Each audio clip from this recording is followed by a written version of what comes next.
자, 요한계시록 9장 12절부터 21절 육나팔 재앙 유브라데 전쟁에 대해서 살펴보도록 하겠습니다. 자, 요한계시록 8장 9장은요 육나팔 재앙입니다. 자, 6개의 나팔 재앙이 첫 시간에도 설명을 드렸는데, 1나팔이 우박과 불, 피 섞인 우박과 불이 곡식과 나무 풀의 3분의 1. 자, 이 나팔은 화산이 바다에 던져져 바다 생물과 배들의 3분의 1을 죽이고 깨뜨린다. 3나팔은 유성이 떨어져서 강과 물샘 근원의 3분의 1을 오염시킨다. 4나팔은 해달별이 3분의 1 빛을 잃고 어둠과 추위를 가져다 온다. 5나팔은 지난 시간에 무제경이 열리면서 악한 영들이 성령으로 인침을 받지 아니한 사람들을 5달 동안 괴롭힌다 그랬죠. 자, 죽고 싶어도 죽을 수 없는 괴롭힘입니다. 정갈에 쏘이면 뭔가를 할 수 있느냐? 할 수가 없다는 거예요. 뭐 자결을 한다든지 뭘 해야 될 것 같은데 그렇게 할 수 없는 죽지 못하고 사는 괴롭힘을 이야기하고 있습니다. 자, 육나팔은 유브라데 전쟁으로 전 세계 인구의 3분의 1이 죽는 전쟁입니다. 자, 육나팔 재앙은 전반기 3년 반에 이루어지는 것입니다. 자, 그리고 마지막 7번째 나팔이 후반기 3년 반이죠. 후반기 3년 반 전체가 7번째 나팔이고 7번째 나팔은 7가지 대접 재앙이라 했습니다. 그래서 7년 대환란은 7나팔인데 6나팔 더하기 7대접이라는 거예요. 자, 이 관계, 7인 7나팔 7대접의 관계를 잘 알아야 요한계시록은 쉽게 이해가 된다라고 말씀을 드렸습니다. 자, 12절부터 6번째 나팔 재앙 유브라데 전쟁에 대해서 살펴보겠습니다. 첫째 화는 지나갔으나 보라 아직도 이후에 화 둘이 이르리로다. 자, 계시록 8장 13절 말씀에 독소리가 큰 소리로 이르되 땅에 사는 자들에게 화가 있으리니 5나팔 6나팔 7나팔이 있으리니 그랬죠. 5나팔 재앙을 11절까지 살펴봤기 때문에 그 다음에 6번째 나팔 재앙 두 번째 화가 화둘이 이르리로다 6나팔 7나팔이 남았다라고 말씀을 하고 있는 거예요. 자, 두 번째 화는 6나팔 유브라데 전쟁이요. 세 번째 화는 7나팔로서 7가지 대접 재앙을 이야기하는 것입니다. 13절 말씀. 여섯째 천사가 나팔을 불매 내가 들으니 하나님 앞 금 제단 네 뿔에서 한 음성이 나서. 자, 여섯째 천사가 나팔을 불었죠. 자, 그랬더니 하나님 앞 금제단, 하나님 앞에 금제단이 있다 했죠. 하나님 앞은 보좌 앞이죠. 삼층천 하늘, 하나님의 보좌 앞에 금제단이 있다는 거예요. 자, 번제단은 놋제단입니다. 자, 분향단은 금제단이에요. 그리고 하나님 앞에 있기 때문에 하나님께 왕께 드리는 제단이기 때문에 금제단으로 표현됐는데 이것은 분향단을 이야기하는 겁니다. 분향단. 그러면 땅에 있는 성전 안에 있는 분향단은요, 기도가 드려지는 곳입니다. 기도가 올라가는 곳이고 하나님 앞에 있는 이 금제단은 기도를 받는 곳입니다. 하나님께서 기도를 받는 곳이고 또 하나님께서 기도에 대한 응답을 주시는 곳입니다. 자, 그래서 기도 응답을 받는 곳이다. 하나님이 주시는 곳이다. 그렇게 말씀을 하고 있는 거예요. 자, 하나님이 기도를 받으시고 응답을 주시는 곳이다. 자, 요한계시록 6장 9절에 보니까 순교자들이 기도를 하고 있습니다. 말씀과 그들이 가진 증거로 말미암아 죽임을 당한 영혼들이 제단, 분향단 아래에서 기도하고 있는 거예요. 땅에 거하는 자들을 심판하여 우리 피를 갚아주지 아니하시기를 어느 때까지 하시려 하나이까. 자, 땅에 있는 자들을 심판하는 것, 예수님 재림이죠. 예수님이 언제 재림하셔서 우리를 심판하시려 하십니까? 이렇게 어서 예수님 재림해 주십시오. 이렇게 기도를 하고 있는 거예요. 자, 그래서 이 순교자들이 기도하고 고난과 박해를 받는 성도들이 기도한 결과로 어떻게 해요? 6번째 나팔 재앙 유브라데 전쟁이 일어나고 있다는 겁니다. 여러분, 이것은 6번째 나팔 재앙만 이야기하고 있는 것은 아니에요. 본래는 여러분 7년 대환란 전체가 육나팔, 7대접 13가지 재앙인데 13가지 재앙 전체가 예수님께서 인류 역사, 죄악된 인류 역사를 끝내시기 위해서 재림하기 직전에 13대 때리시는 겁니다. 자, 이 재앙은 모두 다 순교자들과 성도들의 기도의 결과로서 이루어지게 되는 것이다. 계시록 8장 4절에도 향연이 성도의 기도가 향의 연기가 성도의 기도와 함께 천사의 손으로부터 하나님 앞으로 올라가는지라. 자, 올라간 결과로 천사가 향로를 가지고 제단에 불을 담아다가 땅에 쏟음에 우레와 음성과 번개와 지진이 나더라 했죠. 자, 그래서 제단에 불을 담아다가 땅에 쏟는 거, 이게 심판이거든요.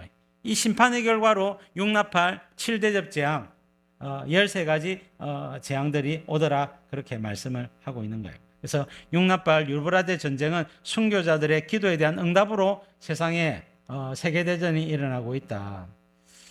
여러분, 전쟁은 죄의 결과입니다.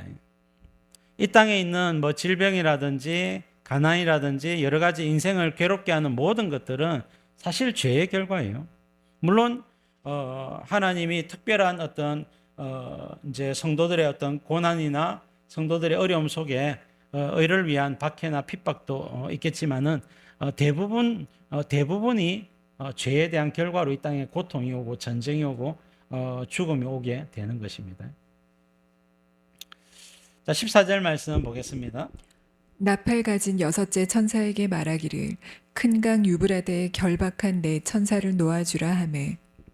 자, 유브라데에 결박한 네 천사가 있는데 결박한 네 천사를 놓아주라 그랬습니다. 자, 왜? 자, 이 네 천사는 전쟁을 주관하는 천사입니다. 전쟁을 주관하는 네 천사가 결박되어 있다 보니까 전쟁을 일으키지 못하고 있어요. 근데 이 유브라데에 결박한 네 천사를 풀어주라 했기 때문에 이제 이 천사들이 풀려 나오면 어떻게 하겠습니까? 막 전쟁을 일으키겠죠? 전쟁을 주관하는 천사들입니다. 자, 유브라데 지역에서는 전통적으로 역사적으로 전쟁이 많이 일어났어요. 창세기 10장 8절에 보니까 니므롯이라고 하는 최초의 적그리스도의 모형이 나오는데 니므롯이 구스의 아들 니므롯입니다. 함 자손이고 아프리카 지역에 다스리고 살고 있어야 되는데 그가 시날 땅 바벨을 점령했습니다. 이 바벨론은 유브라데스 강을 끼고 발달한 나라가 바벨론이거든요. 그래서 바벨 지역은 시날 땅, 이것은 유브라데 지역을 가리켜 말하는 것입니다. 그리고 창세기 14장에 나타나는 그돌라오멜도 유브라데 지역에 있는 왕이고요. 사사기 3장의 메소포타미아 왕 구산 리사다임도 메소포타미아, 티그리스 강과 유브라데스 강을 아울러서 말하는 지역이죠. 그리고 아수르와 바벨론, 페르시아, 헬라 등등 로마까지도 전부 다 유브라데 강에서 많은 전쟁을 일으키고 싸우게 되어지는 것입니다. 그래서 물리적으로는 나라들이 서로 싸우고 서로 죽이고 빼앗고 이렇게 하는 모습으로 등장을 하지만 영적으로는 전쟁을 주관하는 천사들이 활동한 결과로 이생에 전쟁이 일어나더라, 그렇게 성경은 표현을 하고 있는 것입니다. 자, 7년 대환란 중에 6번째 나팔이 유브라데 전쟁입니다. 전반기 3년 반이 끝나갈 즈음에 유브라데 전쟁이 일어난다는 거예요. 자, 그러면 성도들은, 말씀을 아는 성도들은요, 첫 번째 나팔과 5번째 나팔 재앙까지 이것이 지구 위에 순차적으로 일어나는 모습을 보면 유브라데 전쟁이 언제쯤 일어나느냐 하는 것을 징조를 통하여 알 수가 있습니다. 우리는 다 알 수가 있어요. 그럼 목사님 해가지고 그렇게 알 필요도 없어요. 이거는 요한계시록 8장 9장에 보면 다 나와 있기 때문에 1나팔 지나갔네, 2나팔 지나갔네, 3나팔, 4나팔, 5나팔 지나갔네, 이제 곧 유브라데 전쟁이 일어나겠구나, 다 알게 된다는 거예요. 자, 여러분, 5번째 재앙이 악한 영들에 의해서 성령으로 인침을 받지 않은 사람들이 5달 동안 괴롭힘을 당하는 거라 했죠. 여러분, 앞집에, 옆집에, 뒷집에 우리 가족들 중에, 불신 가족 중에 3명 중에 1명이 그 악한 영에 의해서 괴롭힘을 당하는 것입니다. 모두가 다 알아요. 5번째 재앙이 왔다는 것을 다 안다고요. 전 지구적으로 일어나는 재앙입니다. 그러니까 여섯 번째 유브라데 전쟁이 일어나게 될 때쯤 되면 모두가 알게 되는 겁니다. 그러면 어떻게 되겠습니까? 두 가지를 해야 되겠죠. 첫 번째는 끝까지 복음을 전하자. 두 번째는 뭡니까? 전쟁이 올 테니 피난 가자. 네? 전쟁이 올 테니 우리가 전쟁 중에 연약한 자들과 가족들을 살릴 준비들을 하자. 다 알게 되는 겁니다. 자, 15절 말씀 보겠습니다. 내 천사가 놓였으니 그들은 그 년 월 일시에 이르러 사람 3분의 1을 죽이기로 준비된 자들이더라.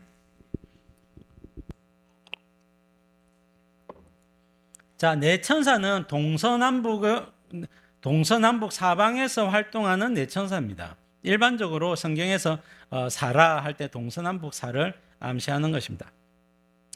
그 연월 일시를 굳이 이런 표현을 쓰는 것은 하나님의 계획 속에 그 연월 일시가 정해져 있다는 겁니다. 이 말은 이 전쟁은 피할 수 없는 전쟁이라는 거예요.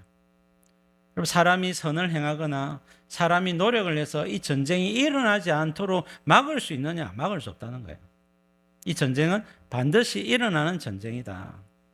그렇게 말씀을 하고 있는 겁니다. 자, 이 전쟁의 결과가 무엇입니까? 사람 3분의 1을 죽이기로 준비된 자들이더라. 사람 3분의 1을 죽이는 것이 이 전쟁의 목적이라는 것입니다. 자, 이런 표현들이 성경에 있는 것을 보면 하나님이 너무 잔인하신 하나님이 아니냐라고 이야기를 하고 어떤 재난이 일어나거나 사람들이 많이 죽거나 뭐 이태원 사건이나 세월호 사건이나 그 외에 지구의 전쟁이나 지진으로 말미암아 수많은 사람들이 죽어갈 때에 사람들은 하나님 너무하시네. 하나님은 도대체 하나님이 계신다면 어떻게 이런 일이 있을 수 있느냐라고 하면서 사람들은 절규하기도 하지만 그것은 하나님에 대해서 오해하고 있기 때문에 그래요. 하나님은 사랑의 하나님이자 하나님은 공의의 하나님입니다. 이 공의의 하나님은 인간이 지었던 죄에 대해서 반드시 책임을 물으시는 하나님이라는 거예요.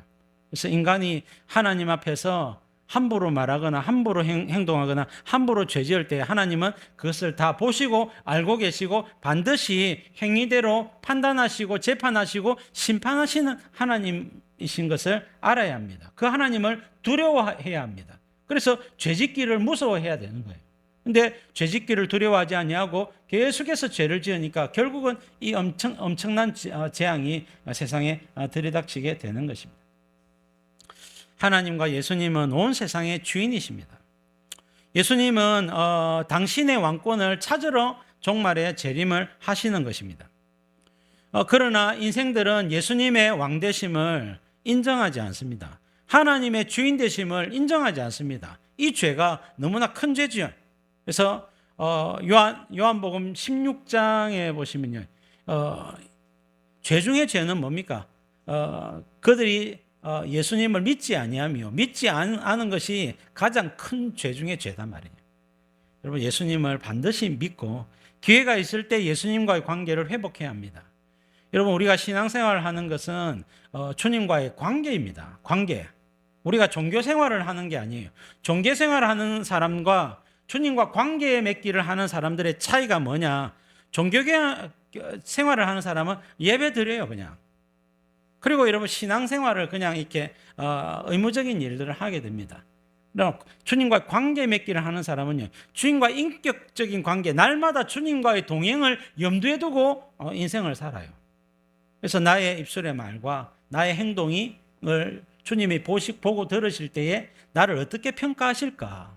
나를 어떻게 여기실까? 이런 것들을 생각하고 두렵고 떨림으로 주의 말씀에 순종하며 살아가려고 하는 것입니다. 여러분, 주님이 여러분들을 향해서 요즘 어떤 얼굴을 하고 계십니까? 주님이 이번 주간에 여러분들을 향하여서 어떤 얼굴과 어떤 마음의 태도를 가지고 계십니까? 그걸 저와 여러분들은 알고 있어야 됩니다. 매일마다 매주마다 주님이 나를 어떤 태도로 어떤 표정으로 나를 대우하고 계시는지를 보고 있어야 되고 알고 있어야 되고 깨닫고 있어야 되는 거예요. 그게 주님과의 관계를 유지해가는 사람들의 특징이고 하나님과 동행하는 사람들의 특징이 되는 것입니다. 자, 16절 말씀 보겠습니다. 마병대의 수는 2만만이니 내가 그들의 수를 들었노라. 자, 유브라데 전쟁은 인구의 3분의 1이 죽는 전쟁인데 이 전쟁에 참여하는 군인의 수가 얼마냐? 마병대의 수가 2만만이라 그랬습니다. 자, 2만만이란 말은 2만 곱하기 만 해서 2억 명을 이야기하는 거예요. 자, 2만만 2억 명을 이야기하는 것입니다. 자, 마병대의 수, 군대, 마병대 하니까 말을 탄 군대죠. 말을 탄 군대. 그러면 걷는 보병들은 포함 안 되느냐? 다 포함된다고 봐야 되겠죠. 자, 그래서 모든 이 전쟁에 참여하는 자의 수가 2억 명이라 할 때에, 자, 이것은 현대전으로만 설명이 가능한 표현이에요. 고대의 전쟁은 2억 명이나 사람이 전쟁에 참여하지 않습니다. 현대전에서만 표현될 수 있는 표현이다. 자, 마병대는 누굴까? 자, 군대 천사들이 아닐까? 천사들이 아닐까? 천사들이 사단과 싸울 때 그 2억 명의 천사들이 아닐까? 자, 그렇지 않다는 거죠. 그다음 전쟁에 참여하는 군인들의 수가 2억 명일 것이다. 자, 이게 맞는 표현이겠죠. 결국은 사람이 죽는 전쟁이기 때문에 그렇습니다. 자, 군대 천사들이 굳이 2억 명이 참석을 안 해도, 자, 한 명만 제대로 해도 얼마든지 많은 사람을 죽일 수 있는데요. 굳이 2억 명이 참석하는 것은 참여하는 사람들의 수가 2억 명이다. 이렇게 보는 것이 문맥적으로 맞고, 이 마병대에 대한 표현들이 뒤에 나옵니다. 그 마병대가 뭐냐? 현대전을 이야기하는 거예요. 자, 뒤에서 설명을 드리겠습니다. 17절 말씀. 이 같은 환상 가운데 그 말들과 그 위에 탄 자들을 보니 불빛과 자줏빛과 유황빛 호심경이 있고 또 말들의 머리는 사자머리 같고 그 입에서는 불과 연기와 유황이 나오더라. 자, 그 말들과 그 위에 탄 자들을 보니까 불빛과 자줏빛과 유황빛 호심경이 있더라. 자, 먼저 여러분, 이 호심경은요, 자기 방어를 하는 것이랬죠. 흉패고 이 가슴 쪽에 갑옷을 호심경이라 부르는데, 자기 방어를 위해서 불빛과 자줏빛과 유황빛 호심경을 사용한다. 자, 여러분, 자기 방어를 위해서 불빛, 자줏빛, 유황빛 호심경. 자, 현대전으로는 얼마든지 설명할 수 있는 부분이에요. 자, 이번에 이란에서 이스라엘로 많은 미사일을 쐈었죠. 그때 이스라엘이 우리가 대부분 다 방어를 했고 피해가 별로 없었습니다 라고 이야기를 했죠. 자, 이스라엘에게는 아이언돔이 있기 때문에 그렇습니다. 자, 아이언돔. 그래서 여러분, 여러 단계의 아이언돔을 통하여서 미사일이 날라오면 그것을 역추적해 가지고 이 미사일을 공중에서 폭파시키는 그런 시스템이고, 우리나라도 일부 이것이 개발되어 있고요. 자, 그리고 더 완벽한 이 아이언돔 같은 방어 체계를 구축하기 위해서 노력하는데, 이 자기 방어 호신경을 위해서 어떻게요? 불빛이 일어났죠. 자, 자줏빛이 일어났죠. 유황을 사용하죠. 유황은 이 쏘는 장약 같은 것을 이야기하는 것이죠. 자, 호신경을 사용하고 있습니다. 그래서 이스라엘의 아이언돔이나 한국의 천궁2나 이런 것들을 이야기하는 거라는 거예요. 자, 말들의 머리는 사자머리 같고, 말들인데, 말은 원래 말은 공격을 하지 않아요. 이동수단이죠. 근데 말들의 머리가 사자같이 공격을 하더라는 거예요. 자, 말은 사람이 타는 교통수단인데 말이 공격까지 하더라. 자, 이렇게 기병이 공격을 한다. 현대전으로는 설명이 얼마든지 가능합니다. 자, 여러분, 그 입에서는 불과 연기와 유황이 나오더라. 자, 여러분, 입에서 불과 연기와 유황이 나오는 것, 전차, 화포, 방사포, 로켓포, 미사일 등등이 이에 해당하는 것입니다.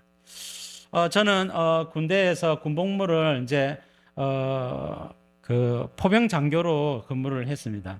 그러다 보니까 K-55 자주포 부대에서 근무를 했는데, 이 말들이 뭡니까? 이게 이제 화포를 이야기하는 거죠. 화포나 전차를 주로 이야기하는 것입니다. 그 입에서 어떻게 해요? 불과 연기와 유황이 나오는 거예요. 화포를 빡 쏘면요. 화포를 거기에 장약 7호, 장약 8호 넣으면요. 장약이 폭발하면서 이 미사일을 이 뭡니까? 화포 이 포탄을 갖다가 밀어내거든요. 밀어서 정해놓은 목표까지 도달하게 만드는데 화포를 팡 쏘면요.